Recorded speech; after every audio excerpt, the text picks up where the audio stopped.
Assalamualaikum warahmatullahi wabarakatuh. Bismillahirrahmanirrahim. Alhamdulillahirabbil alamin. Nahmaduhu wa nasta'inuhu wa nastaghfiruh wa na'udzu billahi min syururi anfusina wa min sayyiati a'malina. May yahdihillahu fala mudilla lahu wa may yudlil fala hadiya lahu. Asyhadu an la ilaha illallah wa asyhadu anna Muhammadan abduhu wa rasuluhu la nabiyya ba'dah. Baik teman-teman semuanya, ini mungkin sekalian saya rangkum pertemuan ke-6 dan ke-7 kita untuk sekalian menghadapi ujian tengah semester kita nanti. Baik, materi kita terakhir sebelum UTS adalah sejarah Islam. Memang sejarah Islam ini saya bagi menjadi dua pertemuan karena sangat kompleks sekali, terutama di peradaban dan juga peluruhan masa Islam waktu itu. Baik, saya langsungkan saja. Oke, teman-teman sekalian, periodisasi sejarah dalam Islam ini ada beberapa pendapat ya. Ada dari Harun Nasution, nanti ada juga dari pendapat-pendapat yang lain. Tapi insya Allah saya akan mengambil dari pendapat dari Harun Nasution ini. Sebenarnya sama saja, hanya saja periodisasinya saja yang dibedakan gitu. Kalau dari Harun Nasution dan juga Nuruzaman Siddiqi ini, periodisasi Islam ada tiga periode. Yang pertama periode klasik 650 sampai 1250 Masehi. Ini adalah masa di mana Rasulullah sudah diangkat menjadi Rasul. Jadi Rasulullah kan lahir pada tahun 571 Masehi, kemudian beliau diangkat menjadi Rasul 40 tahun, itu sekitar tahun 611 Masehi. Kemudian di situ ada masa di mana beliau menyebarkan Islam ini masih di Mekah ya. Saat beliau masih dalam keadaan di Mekah dengan tekanan-tekanan yang sangat luar biasa, tentunya dari kaum kafir Quraisy. Namun beliau masih bertahan selama 10 tahun di situ ya. Masih bertahan 10 tahun di Mekah, kemudian beliau hijrah ke Madinah waktu itu. Nanti kita bahas insyaallah. Yang kedua juga periode pertengahan. Jadi sebelum periode pertengahan ini, periode klasik inilah yang sering-sering banget dibahas di sekolah-sekolah, di madrasah-madrasah, terutama tentang zaman peradaban Islam seperti itu. Pada masa dinasti Abbasiyah dan juga dinasti Umayyah dulu pastinya dinasti Umayyah, kemudian dinasti Abbasiyah di mana ilmu-ilmu pengetahuan, Al-Kindi, Al-Ghazali, Imam Syafi'i dan sebagainya lahir di tahun itu dan juga mengembangkan ilmu pengetahuan terutama yang keislaman ya di masa itu juga. Kemudian periode pertengahan ini adalah periode Islam masih bertengger ya, cuman karena adanya dinasti-dinasti yang lain yang muncul waktu itu, dinasti-dinasti kecil dan sebagainya, karena mereka sudah merasa untuk kuat berdiri sendiri, maka mereka memilih berdiri sendiri. Kemudian juga di Spanyol yang mana dulu itu tempat peradaban Islam di mana Islam itu selama berabad-abad bertengger, bercahaya dan juga berjaya. Namun sekarang ini Spanyol sudah dikelirkan gitu nih dalam bahasa mereka pasti, karena masa itu ada pemberontak yang datang ke Spanyol menawarkan perjanjian perang, kemudian menawarkan perjanjian dan mereka menang, dan penduduk yang ada di situ diberikan antara dua pilihan, kalau mau masuk ortodoks atau out dari sini gitu. itu zaman peluruhan gitu ya, zaman peluruhan. Kemudian periode modern di tahun 1800-an sampai sekarang ini ada juga yang ilmuwan yang mengatakan bahwa periode modern ini adalah zaman kebangkitan. Diharapkan semoga nanti Islam dapat bangkit kembali begitu. Lanjut.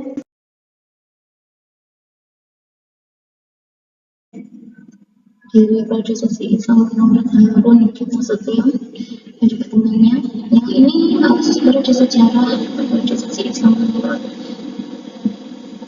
Protestan Syiites terbagi menjadi beberapa periodisasi: penolakan Islam, Daulah Umayyah, Daulah Abbasiyah 1, 2, 3, Daulah Mughal. Ini sebenarnya Umayyah ini bangkit lagi karena adanya Abdurrahman An-Nakhil. Waktu itu dia berhasil berlari dari pertempuran, kemudian mendirikan lagi dinasti Umayyah atau Umayyah. Kemudian Daulah Mughal ini dari India. Daulah Utsmaniyah ini dari Turki tahun 1520 sampai 1801 Masehi. Kemudian kebangkitan ini tadi nih sama tahun 1801 sampai sekarang. Ini sebenarnya masih banyak lagi dinasti-dinasti kecil yang merambah gitu, yang berdiri sendiri gitu, karena ya dalam suatu kepemimpinan pasti ada rakyat yang mungkin kurang setuju dengan keputusan kepemimpinan tersebut. Akhirnya mereka merasa mereka sudah kuat untuk berdiri sendiri, maka mereka memutuskan untuk berdiri sendiri. Nah, itu sebenarnya salah satu alasan mengapa Islam waktu itu kok bisa jayanya seperti itu. Ternyata mereka bisa runtuh juga gitu loh. Nah, karena mungkin ada suatu sifat keegoisan dari mereka. Lanjut, Islam periode klasik ini saya terangkan dulu Bani Umayyah. Harusnya sebelum Bani Umayyah ini ada kepemimpinan Khulafaur Rasyidin. Oh iya. Islam periode klasik. Ini dulu nggak ya, perluasan wilayah ya.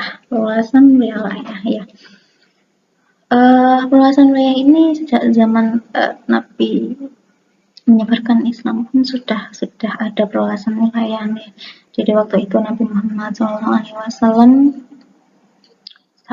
mendapati tekanan yang luar biasa dari kaum kafir Quraisy, yang mana kaum kafir Quraisy itu sangat tidak suka dengan cara Nabi, karena mereka menganggap suatu kelompok dari suku tertentu yang punya suatu hubungan darah tertentu, kok dia itu memilih untuk keluar dari kelompoknya dan pindah ke tempat lain, itu adalah suatu pengkhianatan dan hal yang gak lazim bagi mereka gitu. Makanya Nabi Muhammad dengan membuat kelompok ummah ini tadi, itu menurut mereka ini hal yang sangat gak lazim, hal yang sangat menentang mereka gitu. Nah, pertama tidak sesuai dengan tradisi mereka. Yang kedua, mereka merasa terancam juga gitu. Mereka takut kalau pengikut mereka atau bagian dari mereka itu berbalik arah mengikuti Nabi SAW atau masuk Islam gitu. Mereka makanya sangat benci dengan kelompok ummah ini tadi, yang mana meninggalkan hal-hal yang buruk tentunya. Kemudian mereka dari darah yang berbeda, dari suku yang berbeda menjadi satu, karena ketentuannya dalam Islam adalah tentu melaksanakan perdamaian, kesatuan, dan saling melindungi. Itu tadi perluasan wilayah sebenarnya sudah ada, akan tapi pasti di bawah kekuasaan beliau Umar, Utsman, dan Ali ini semakin melebar lagi. Kemudian kalau Spanyol ini sendiri, perluasan wilayah sudah ditaklukkan oleh waktu itu Tariq bin Ziyad nih waktu itu. Terus tekanan dari kafir Quraisy, karena ada tekanan ini Nabi Muhammad tuh bisa 10 tahun masih bertahan di situ ya, karena keluarga Nabi yang masih masih mendukung beliau gitu. Kemudian hijrah ke Makkah tahun 622 sampai 632 ini. Tahun 632 saat beliau sudah wafat atau meninggal. Nah, waktu itu umat Islam saat Nabi masih ada, semua permasalahan, semua pertikaian, semua kebingungan itu dikembalikan kepada Nabi. Ketika mereka punya masalah, ketika punya sesuatu persoalan, dikembalikan kepada Nabi, sehingga mereka terpecahlah masalah mereka di situ, dan itu sudah selesai begitu saja, karena Nabi masih hidup waktu itu. Nah, ketika Nabi SAW meninggal di umur 63 tahun ini,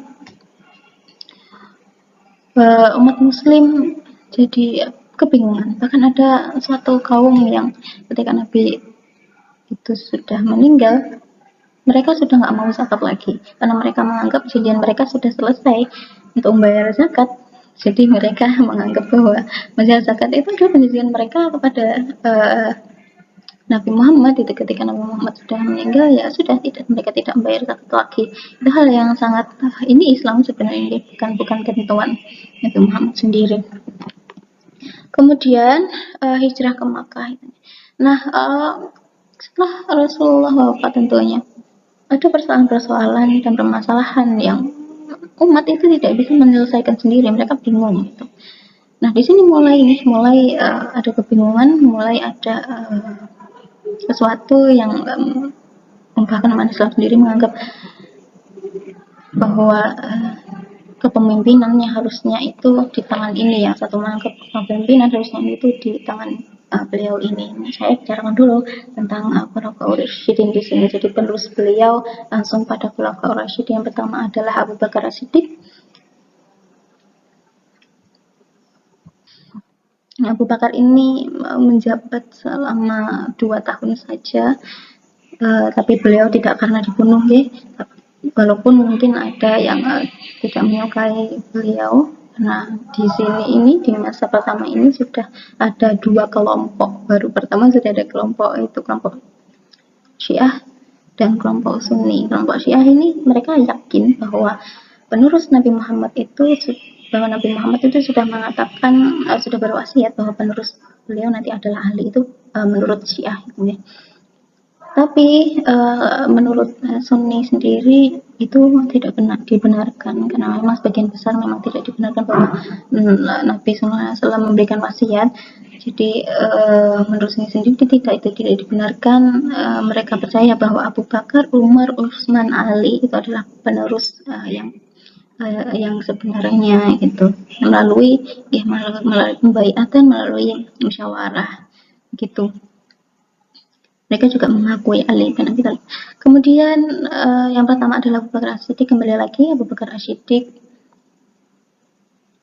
ini hanya menjabat selama 2 tahun saja, tahun 632 sampai tahun 600, hanya 21, berarti 634 Masehi. Itu kemudian beliau wafat, meninggal, digantikan oleh Umar bin Khattab, dipilih atas wasiat Abu Bakar. Jadi ketika Abu Bakar ini sakit masih bisa merasakan dirinya sendiri, bila berwasiat nanti yang menjadi penerus khalifah adalah Umar bin Khattab begitu. Nah, Umar ini menjabat selama kurang lebih 10 tahun kalau nggak salah, 10 tahun, yaitu dari tahun 634 sampai 644 Masehi. Oke, dari kepemimpinan Umar ini tentu dari sejak Abu Bakar ini sudah ada pengumpulan Al-Quran yang mana tadinya ini tersebar kemana-mana, kemudian dijadikan satu di rumah Ummu Hafsah kalau nggak salah ya. Itu kemudian Umar bin Khattab ini mulai juga ada perluasan wilayah. Nah, kemudian Umar bin Khattab ini meninggal setelah 10 tahun ya, di tahun 644 Masehi itu, meninggal karena dibunuh oleh seorang pemberontak, karena dia itu nggak terima pasukan Islam ini mengalahkan Persia waktu itu. Namanya adalah Abu Lu'lu'ah, yang mana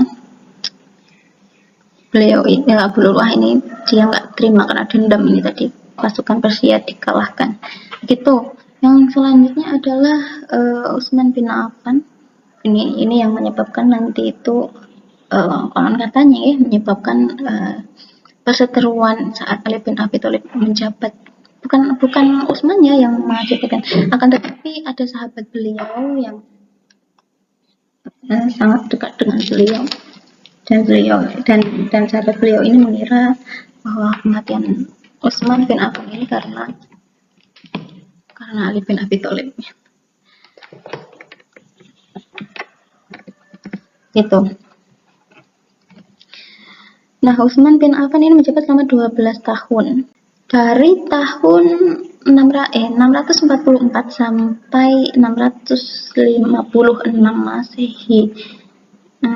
Beliau ini juga yang mengkodifikasikan Al-Quran menjadi satu mushaf. Kemudian beliau setelah 12 tahun itu beliau meninggal. Waktu itu sangat, ya Allah, karena waktu itu Utsman bin Affan ini meninggal dalam keadaan baca Quran.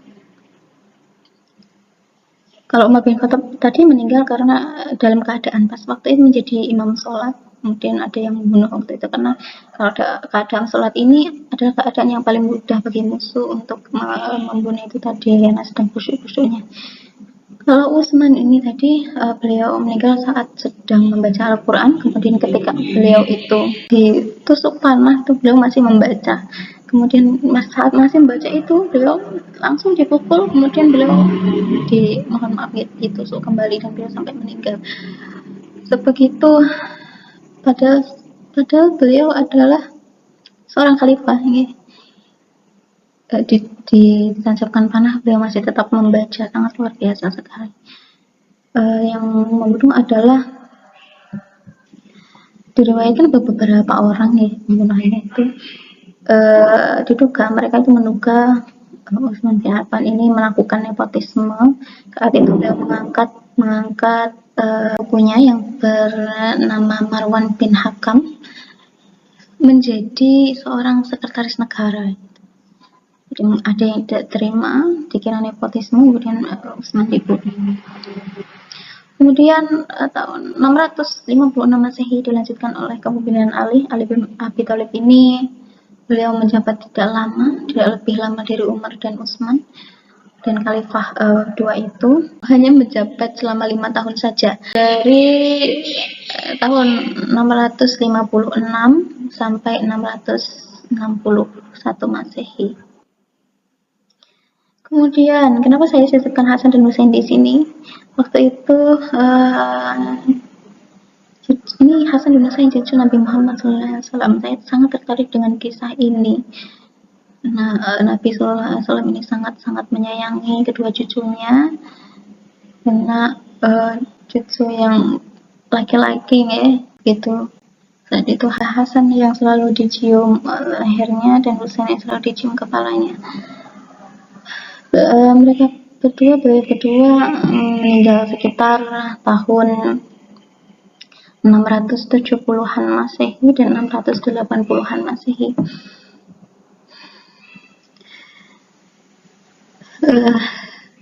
Tentu umat Islam berharap kepemimpinan itu benar-benar dengan cara musyawarah yang baik gitu. Jadi yang sempat saya bicarakan, siapa teman Utsman bin Affan yang kita kenal saat kita belajar waktu sekolah kita adalah Muawiyah bin Abi Sufyan, di mana beliau menawarkan perjanjian kepada Ali bin Abi Thalib, yaitu perjanjian atau menawarkan pindahnya kekuasaan kepada Muawiyah bin Abi Sufyan, di mana waktu itu juga Muawiyah mendirikan dinasti Umayyah. Karena banyak sekali pertentangan. Kenapa? Saya juga mempertanyakan waktu itu kenapa Muawiyah ini sangat kuat kekuasaannya, kenapa sampai terjadi perseteruan antara dua belah pihak, Ali dan Muawiyah ini. Muawiyah ini dia juga memberi wawasan yang kurang baik kepada masyarakat bahwa pembunuhan Utsman ini karena siasat dari Ali bin Abi Thalib gitu.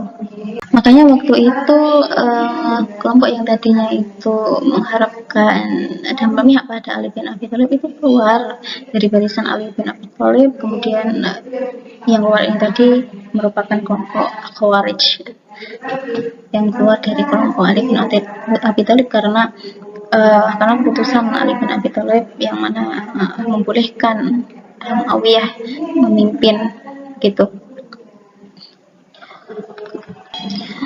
Nah, waktu itu juga di tahun 670 dan 680 ini, Hasan waktu itu mendengar kabar buruk dari umat bahwa penguasa dinasti Umayyah itu kurang baik dalam memimpin, terjadi penindasan dan sebagainya. Maka Hasan ini menarik perjanjian yang telah dilakukan oleh ayahnya, yaitu Ali bin Abi Thalib, kepada dinasti Umayyah, yang mana ketika Muawiyah bin Abi Sufyan ini meminta perjanjian tersebut, Ali bin Abi Thalib ini sudah mengatakan dalam perjanjian itu bahwa nanti ketika Muawiyah sudah menjabat, maka harus dikembalikan ke umat Islam lagi, musyawarah lagi, dan lain sebagainya. Akan tetapi seluruh perjanjian yang ada di situ, hampir semuanya itu tidak dilakukan atau tidak ditepati oleh Muawiyah sendiri, begitu. Kemudian tahun 607 itu beliau Hasan bin Ali meninggal dunia karena diduga diracun oleh istrinya sendiri atas suruhan dari Muawiyah itu, diduga. Kemudian lanjut Husain. Jadi lagi Husain bin Ali ini mendengar kabar, dan ada beberapa masyarakat, banyak masyarakat yang menginginkan kekuasaan Islam ini dipegang oleh Husain, yang mana penerus Ali bin Abi Thalib, begitu. Nah, kemudian karena mendengar berita bahwa ada masyarakat yang mengadukan kepada Husain, dan mungkin karena saking takutnya ini, kemudian Muawiyah ini mendatangkan berbagai orang lagi untuk mensiasati dan juga untuk tentunya berencana buruk kepada Husain. Akhirnya waktu itu terjadi peperangan, yang mana kelompok Husain ini sangat sedikit sekali, dan tentunya karena sudah menjadi dinasti, pasti lebih banyak pasukan, persenjataan, dan lain sebagainya. Nah, hal yang sangat-sangat membuat umat Islam ini tidak terima bahwa cucu Nabi Muhammad SAW, Hasan dan Husain ini dibunuh dengan cara yang tidak sebaiknya, begitu. Tidak ada pembunuhan yang baik, nih. Tapi tidak selayaknya orang yang harusnya meninggal dalam keadaan baik, karena apalagi beliau berdua adalah cucu Rasulullah SAW. Hasan yang dibunuh dengan cara diracuni, kemudian yang Husain ini dalam suatu peperangan itu beliau dibunuh oleh seorang yang bernama Ubaidillah bin Ziyad, yang mana beliau benar-benar dengan sangat menyiksa hati semua umat muslim, karena beliau benar-benar membunuh dengan menghunuskan pedangnya ke arah leher beliau, dan kemudian beliau menenteng kepala almarhum Husain bin Ali ini dengan bangganya, sampai diperlihatkan kepada seluruh umat muslim yang menganggap bahwa keturunan Ali bin Abi Thalib ini adalah seorang pengkhianat negara, seperti itu. Nah, akan tetapi pada akhirnya orang-orang yang membunuh Hasan dan juga Husain ini oleh pasukan Al-Mukhtar ini melakukan perlakuan yang sama, yaitu mereka ini menghabiskan seluruh pembunuh Hasan dan Husain dengan cara yang tragis pula, dibayar dengan hal yang sama. Jadi mereka ada yang sampai ketakutan, hidup tidak tenang, karena beliau merupakan bagian dari orang-orang pembunuh cucu Nabi. Sampai ada tulisan, dihantui tulisan bagaimana orang-orang yang membunuh cucu Nabi, apakah mereka masih ingin mendapatkan syafaat Nabi Sallallahu Alaihi Wasallam. Sampai mereka dibayangin, dan di mana-mana ada tulisan seperti itu. Kemudian lanjut kepada kepemimpinan Daulah dinasti Umayyah.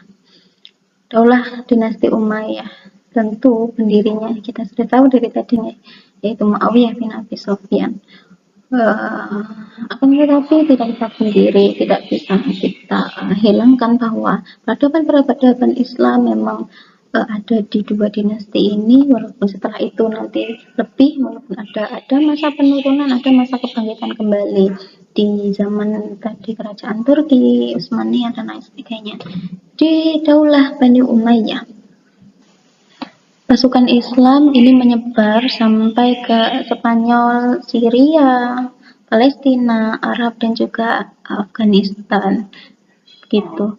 Kemudian di masa Bani Abbasiyah ini sendiri juga Islam semakin menyebar lagi ke Turki, Maroko, Suriah, India, Irak, Mesir, dan juga Persia. gitu. Jadi masa-masa di mana masa Abbasiyah ini sekitar tahun 700-an 800-an Masehi ini lahirlah ulama-ulama muslim yang sangat cerdas. Ini ulama fikih yang ilmu pengetahuan dan juga sangat mahir di situ. Ada juga Imam Syafi'i, Imam Hambali dan lain sebagainya, dan imam-imam yang lain ini lahir dan juga berjuang dan juga menyebarkan ilmu pengetahuan, menjadi pusat peradaban dunia waktu itu di masa Abbasiyah ini. Kalau Bani Umayyah ini sampai pindah dari Damaskus, yaitu sekitar tahun 756 Masehi sampai tahun 926 Masehi, kemudian dilanjutkan berpindah ke Andalusia di Spanyol. Damaskus itu masih di Suriah, kemudian pindah ke Spanyol, ini tadi Andalusia namanya waktu dulu, yaitu di tahun 926 Masehi sampai tahun 1031 Masehi. Nah, ini ditandai dengan perlawanan-perlawanan yang banyak ini tadi. Kemudian muncullah dinasti Abbasiyah. Itu sebenarnya masih banyak lagi yang belum saya sampaikan ini dari dinasti Umayyah dan juga dinasti Abbasiyah.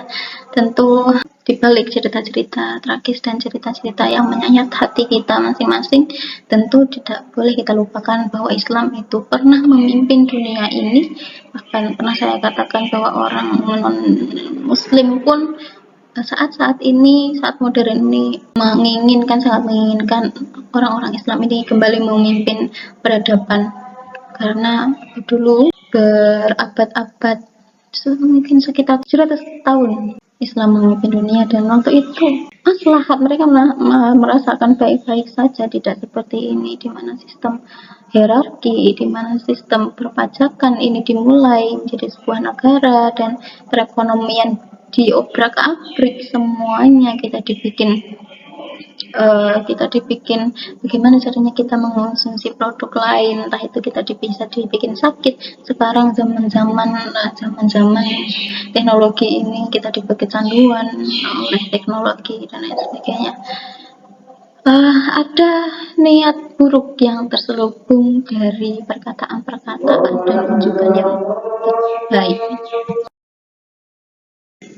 Kita kembali ke dinasti Abbasiyah dari tahun 750 sampai 1258 Masehi, kurang lebih 400-an tahun. Di sini ada masa kemajuan, keemasan, dan kejayaan Islam. Pastinya ada perpustakaan di Cordoba waktu itu yang sangat besar, yang mana dihancurkan oleh pasukan Mongol. Tapi ada juga yang mengatakan bahwa itu adalah hal yang tidak benar begitu. Tapi wallahu alam, nyatanya alhamdulillah ilmu Islam sampai saat ini, karya-karya Al-Ghazali dan lain sebagainya itu masih dipelajari oleh umat muslim zaman sekarang. Ada juga masa ekspansi, integrasi, dan pusat kemajuan tahun 750 sampai 1000 Masehi. Masa ekspansi di mana Daulah Abbasiyah ini menyebarluaskan kekuasaan Islam, menyebarluaskan dakwah Islam, pasti karena waktu 500 tahun itu waktu yang tidak sedikit.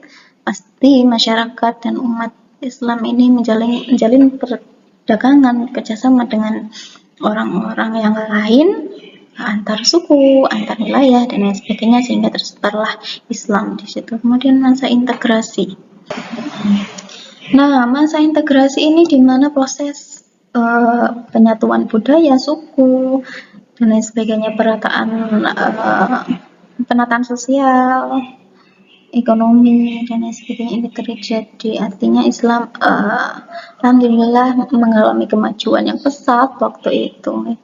Ada banyak sekali ilmuwan, baik dari bidang kesehatan, filsafat, biologi, kemudian ada di bidang-bidang yang lain gitu. Bisa dibayangkan umat Islam waktu itu adalah pusat peradaban. Sekarang mungkin kita menganggap bahwa Barat adalah pencipta teknologi dan kemajuan. Jadi banyak dari kita belajar pada mereka itu tidak hal yang mustahil atau tidak hal yang begitu buruk. Tapi kita juga perlu ingat bahwa waktu itu orang-orang belajar kepada ilmuwan-ilmuwan muslim yang mana Al-Khwarizmi, ilmuwan matematika yang menemukan angka 0 dan lain sebagainya, Al-Findi dan lain sebagainya. Luar biasa, seluar biasa itu. Pasti kita juga mengharapkan dong di mana peradaban Islam ini muncul kembali dan bangkit kembali. Tentunya tidak dengan adanya egoisasi yang muncul karena perebutan wilayah kekuasaan dan juga perebutan kekhalifahan yang membuat Islam sendiri ini terbengkalai. Mohon maaf, maksud saya keilmuan-keilmuan yang ada di dalamnya itu jadi tidak terurus karena tidak ada kemajuan. Umat Islam lebih sibuk untuk mengurus kekhalifahan politik dan lain sebagainya. Begitu. Kemudian ini tadi termasuk sudah yang saya bicarakan tentang fase peluruhan, yaitu fase kedua di tahun 1000 sampai 1250 Masehi. Saya sebenarnya tidak ingin membicarakan tentang masa-masa peluruhan karena saya hanya ingin melihat dan membaca peradaban-peradaban saja waktu itu, hal-hal baik saja. Tapi ternyata mau tidak mau sejarah telah tertulis di mana di Islam periode klasik ini terjadi fase peluruhan di tahun 1000 sampai tahun 1250 Masehi. Baik, saya singkat saja. Kita sudah baru saja hampir selesai membicarakan tentang ini, baru Islam periode klasik. Nanti masih ada Islam periode modern dan juga periode zaman pertengahan. Baik, mungkin itu dulu saja dari saya. Semoga nanti bisa saya lanjutkan untuk melanjutkan materi tentang Islam periode pertengahan. Baik, mungkin itu cukup dulu dari saya. Sekian, mohon maaf apabila ada kekeliruan yang saya jelaskan selama materi ini saya sampaikan. Saya mohon maaf, bisa nanti dikoreksi, dan terima kasih telah ikut belajar bersama-sama. Assalamualaikum warahmatullahi wabarakatuh.